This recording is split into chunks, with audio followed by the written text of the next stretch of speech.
அப்பேற்பட்ட அத்தியாடு படவேறு உத்திரகத்துக்கான அழகான நகமலை அந்த பாண்டிச்சேரி பக்கத்துல ஸ்ரீராம் பட்டணத்துல அந்த கடற்கரை ஓரத்துல எங்க அம்மா அந்த செங்கேணி மலையில செங்கேணி மலை பூத்தவங்க செங்கேணி அம்மா எப்படி வர்றாங்களா அம்மனியா சாஞ்சா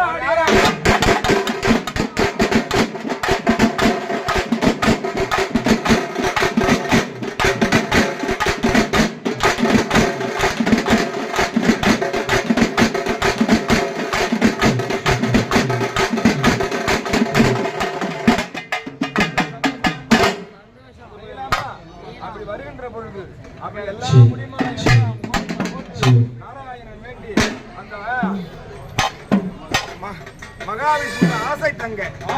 யாரு ஆசை தங்க அப்படி கூப்பிடு மேல நீ யாரோ நல்ல